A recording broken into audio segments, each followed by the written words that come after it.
اہل حدیث تو ہمیشہ دشمنی رکھتے ہیں اہل بیت سے. ابھی ایک آڈیو لیک ہوئی آپ کے سامنے. آپ نے اہل حدیث کو اہل سنت سے الگ کیوں کیا؟ یہ میرا آپ پر اعتراض ہے. سوال بھی نہیں، اعتراض. ٹھیک. اس لیے کہ اہل تشیع کے مقابلے میں دیوبند، بریلوی مکتبہ فکر اور اہل حدیث یہ تینوں اہل سنت کہلاتے ہیں. اچھا مفتی صاحب ایسے ہی ہے مفتی نعیم صاحب؟ جی عمومی طور پہ یہی مزاج ہے. اور اہل حدیث اہل سنت ہی کہلائیں گے جب تقابل کی بات، ویسے تو تقابل ہونا ہی نہیں چاہیے، لیکن بہرحال ہم سب جو ہے وہ ظاہر ہے اگر بہت ہی براڈر اہل حدیث کوئی جملہ نہیں ہے، پھر اہل سنت ہی ہے. دوسری بات یہ ہے کہ عمومی طور پہ ایسا کہا جاتا ہے. میرے مسلک کی تائید تو مجھ سے پوچھیں گے نا، کہ ان سے تو مکتبہ بریلویہ کی پوچھیں گے نا.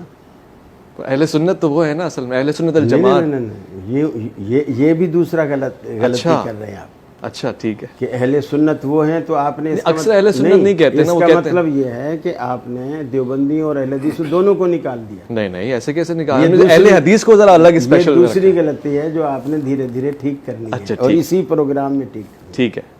اس لیے تو سوال پوچھ لوں کہ تینوں مکتبہ فکر اہل تشیع کے مقابلے میں اہل سنت کہلاتے ہیں. اچھا. اب رہی یہ بات کہ کسی بندے نے ایسا کہا، آپ کو یہ کیسے پتا چلا کہ وہ اہل حدیث ہے؟ سننے میں آیا، میں نے کہا عوامی مزاج ہے، لوگ کہہ رہے ہیں کہ ان کی کسی سے نسبت ہے، تعلق ہے. اب میں کہوں گا کہ آپ سنی ہیں. صحیح ہے، ٹھیک ہے. اب میں کہوں الحمدللہ کہ آپ سنی ہیں. الحمدللہ. جب میں وضاحت کروں گا تو آپ الحمدللہ واپس لیں گے. آپ کہہ رہے سنی سنائی پہ جا کے سن. جی ہاں. تو اس کا مطلب پوری عوام سنی سنائی پہ چل رہی ہے. دو بات یہ تو آپ نے اہل سنت کے لیے غلط بات کہہ دی ہے. اہل سنت الگ چیز ہے، سنی ہے. سنی یا تو وہ جو سن کے سن ہو چکا ہو، یا اللہ، نمبر ایک. سنی کو ایسا کہہ رہے ہیں. اور نمبر دو، سنی سنائی پہ رہتا ہو. جو کتاب و سنت پہ رہتا ہو وہ اہل سنت ہے، اہل الحدیث ہے. وہ صرف سنی کی اصطلاح یہ اتنی زیادہ اچھی نہیں، اہل سنت بہترین اصطلاح ہے، اور وہ ہم تینوں پر اس کا اطلاق. جی میں مفتی صاحب سے پوچھ لوں گا بعد میں، لیکن آپ کنٹینیو. نہیں مجھ سے بھی پوچھیے گا. اور دوسری بات یہ ہے کہ صرف سنی سنائی بات پہ یقین کرنا اور کسی ایک مسلک کو اس پہ بلیم بھی لگا دینا، یہ کسی طرح بھی نہ عقلاً نہ شرعاً نہ اخلاقاً کسی طرح بھی مناسب نہیں. بالکل ایسے کسی طرح، بالکل ایسے ہی، جب تک آپ کے پاس پروف نہ ہو. اور دوسری بات، اہل بیت کی توہین کرنے والا یا صحابی کی توہین کرنے والا، میں سمجھتا ہوں وہ اہل حدیث تو کیا، میں اسے مسلمان بھی نہیں سمجھتا. بہت اچھا، بہت اچھا، ماشاءاللہ. اس لیے کہ کسی بھی گستاخ کا کوئی مذہب یا مسلک نہیں ہوتا ہے، اور کسی بھی مسلک میں گستاخی کی گنجائش نہیں ہے. تو بات ہی کلیئر ہو گئی آگے کے لیے بھی. اب آپ دیکھیے، میں آپ کو مثال، اب یہ سنی سنائی یہ بات ہو گئی، آپ نے چلو کر بھی دی، مجھ سے کر لی، اور ہم انشاءاللہ اس کو رفع بھی کر رہے ہیں اور دور بھی ہو جائے گی.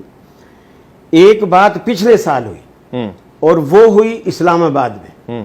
بندہ کر کے بھاگ گیا. مجھے خود شہیدی صاحب کے الفاظ یاد ہیں. شہیدی صاحب نے کہا ہم بالکل اس کو کنڈم کرتے ہیں، ٹھیک ہے، اور اسے غلط کہتے ہیں، اور ہم اس کی مذمت کرتے ہیں. کسی نے بھی ان پر بلیم نہیں دیا. نام اس کا بھی آتا تھا، لیکن کسی نے یہ نہیں کیا کہ تصویر ان کی لگائی ہو، نام آصف لگایا ہو، اور ان کے چہرے پر کاٹی لگائی ہو اور احتجاج کیا ہو. قابل مذمت ہے یہ. اب یہاں جو معاملہ ایک ہفتے، 1.5 ہفتے، 2 ہفتے سے ہو رہا ہے، تصویر ابتسام کی لگائی جا رہی ہے، نام عبد الرحمن لکھا جا رہا ہے، یا کہیں نام جو ہے وہ کوئی اذان الہی لکھا جا رہا ہے، کہیں اس کو بھانجا بھتیجا بتایا جا رہا ہے، لفظ الہی سے. لفظ الہی. مجھے بتائیے ربانی صاحب، شہباز شریف آخر میں شریف لگتا ہے، ٹھیک ہے، نواز شریف آخر میں شریف لگتا ہے. اگر میں بولوں کہ بابرہ شریف، تو کیا وہ کہیں گے کہ ان کی بھتیجی ہے، بھانجی ہے، کزن ہے، کچھ ہے؟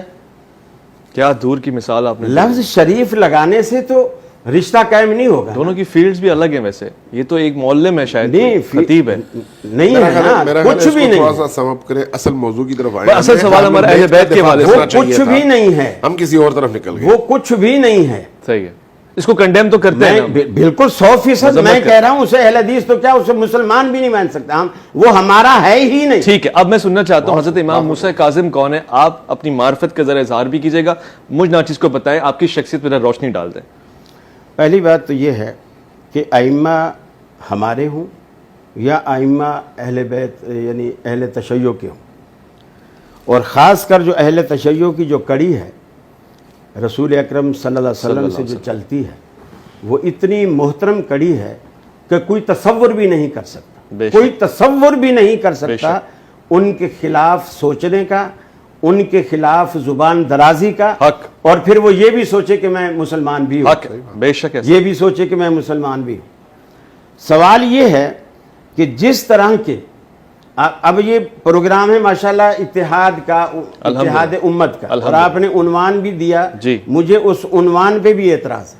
اچھا، میں آنے کا انتظار کر رہا تھا، آپ نے جو عنوان دیا آپ نے خاص ایک چیز کو ظاہر کیا، ہمیں کیوں نکال دیا اس میں سے؟ اچھا، ہمیں کیوں نکالا اس میں؟ اس عنوان میں آپ لکھتے اہل بیت اور اصحاب رسول صلی اللہ علیہ وسلم کے فضائل و مناقب۔ آپ کہاں نکلے اس میں؟ ہم نکل گئے نا۔ کیسے؟ اس لیے کہ آپ نے یہ تقسیم کر دی کہ اہل سنت والے صحابہ والے ہیں اور شیعہ والے جو ہیں اہل بیت والے ہیں۔ ہرگز ایسا نہیں۔ آپ نے یوں تقسیم کیوں کی؟ کہاں کی؟ اہل بیت والے آپ نے نام میں کر دی۔ کیسے کر دی؟ اہل بیت لکھا، آپ اصحاب رسول، اچھا آپ نے اصحاب رسول کیوں نہیں لکھا؟ نہیں، اصل میں ایک واقعہ ہوا ہے۔ نہیں کیوں؟ میں آپ کو بتاتا ہوں، اب ذرا مجھے موقع دیجیے گا۔ ایک واقعہ ہوا اسلام آباد میں، ہم نے پروگرام کیا اصحاب رسول کی شان، ان کے مناقب فضائل، تو کیا ہم نے اہل بیت سے دشمنی کر لی؟ آج ایک واقعہ ہوا اہل بیت کے خلاف، تو ہم نے اہل بیت کے لیے وقت بھی اصحاب، اب مجھے یہ سمجھ میں نہیں آ رہا کہ اہل بیت سے کیا دشمنی ہے۔ ربانی صاحب اگر صرف اہل بیت کا نام لکھیں تو آپ نکل جائیں گے۔ اس وقت بھی اہل بیت و اصحاب رسول، اس وقت بھی یہی اصحاب رسول کا پروگرام تھا ہمارا، اس میں بھی اہل بیت کے لفظ موجود تھے، اصحاب رسول کا پروگرام تھا۔ ہم چلیں آگے دونوں پہ آگے بڑھتے۔ پروگرام، اگر آپ کہہ رہے ہیں کہ صرف اہل بیت کا نام لگا کے آپ سے دشمنی کر دی ہے تو پھر میں آپ کی جملے ایسے لے لیتا ہوں۔ ہم سے دشمنی نہیں، مفتی صاحب میں یہ معاملے کو ذرا کہہ سلجھاتے رہا ہیں کہ آپ یہ تاثر کیوں دے رہے ہیں؟ نہیں ہرگز کہ یہ اہل بیت والے ہیں اور یہ صحابہ والے ہیں۔ نہیں، میں تو آپ کو بلا کے تاثر دے رہا ہوں کہ آپ اہل بیت والے ہیں۔ آپ یہ تاثر دیں یہ تینوں اہل بیت والے ہیں اور تینوں صحابہ والے ہیں۔ الحمدللہ الحمدللہ، ایسے ہی تاثر ہے علامہ صاحب، مفتی صاحب، قاری صاحب۔ حضرت شہیدی صاحب کی تو تنظیم کا نام ہی وحدت امت واحدہ، امت واحدہ نہیں وہ نہیں، وحدت المسلمین کی بات کر رہے ہیں۔ ہاں وحدت المسلمین، وحدت المسلمین۔ تو وحدت المسلمین جبھی ہوگی جب مسلمانوں کے سارے جتنے بھی مقدسات ہیں صحیح صحابہ میں سے، ٹھیک ہے، واضح ہو گیا۔ وہ مدینہ ہے، وہ مکہ ہے، وہ چاہے حضرت حسین کا مزار ہے، ٹھیک ہے، چاہے سیدنا علی المرتضیٰ کی وقت ہے، کوئی بھی مقدسات میں سے ہیں، آپ سب کو شامل کریں، سب شامل سب شامل کریں گے تو پھر یہ وحدت المسلمین والی ایک کڑی جڑے گی۔